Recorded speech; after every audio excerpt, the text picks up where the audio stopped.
Hi, I'm Ted Radick with the Findlay Courier Sports Department. We're here with Michael Burwell and Dave Hanneman, and welcome to Week 3 of the Courier's Chalk Talk. That's Chalk Talk. Notice how I got it right this week. All right, let's get right into it. You know, a lot of teams may not like me saying this, but I'm just going to go ahead and say it anyway. This is the week of the BVC Championship Game, LB and Lipsick, Michael, and you will be there. I will be there at Lipsick, and two teams that have they're obviously both 2-0, but it's been a kind of an interesting year for Lipsick. They have so much firepower back offensively, and they've scored 20 points this year. But they're 2-0. Yeah, exactly. They're 2-0.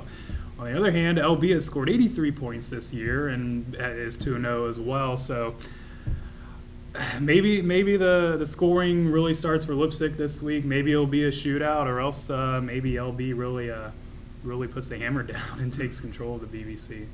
What do you think, Dave? You don't have a dog in the fight here. Well, I'm really surprised. I mean, Lipsick's got their starting quarterback, their leading running back, and their top receiver back from last year. And they're, like Michael said, they've scored 20 points in 2 games. Now, Patrick Henry, I could see struggling against that defense. They got a good defensive team. But admittedly, Columbus Grove is down this year, and they still only managed 2 touchdowns against Grove. I'm kind of curious why their offense is not clicking yet, you know? Yeah. And it's going to be, if they're struggling, it's going to be hard to find a groove against a good Liberty-Benton team. Well, the one thing I will say is 2-0 is 2-0. 2-0 is 2-0. On the other hand, 0-2 is 0-2, and Findlay High School is 0-2.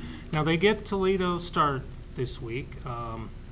Start comes out of the City League, and while everybody may make fun of the City League, and granted the City League's 1-11 this year. Yeah. Starts the team with that 1 win, and Dave, this is a legitimate team that plays a legitimate non-conference schedule. Yeah, it is. I mean, they open up with Clyde, which is traditionally a very good program. They lost to them only 17-14. Then they turned around last week. They beat Swanton by 20 points, and Swanton went 10-1 and made the playoffs last year. So, yeah, this is I thought there would be a lot more in transition because they've got a new head coach, but he seems to have them playing very well. And like you said, the wrap on the City League, Start is the defending City League champ. They went 5-0 in the league. They started last year 0-5, which gives you an idea how the City League does in their non-league games. But like I said, they've already got 1 win this year, and they're always very athletic. And if you get a coach that's got them disciplined, they can be very tough, and Findlay's struggling. Now, you know, Start isn't Woodward, they're not Rogers. Findlay can't look past these guys. I mean, when you're 0-2, I don't know that you can look past anyone. But no. They need to come to play this week, right? Right, and Start's the biggest of the City League schools. They've got 68 kids on the team. Legitimately, yeah, they're gonna come down here with some good players, some good talent, and they're going to give Findlay all they can handle.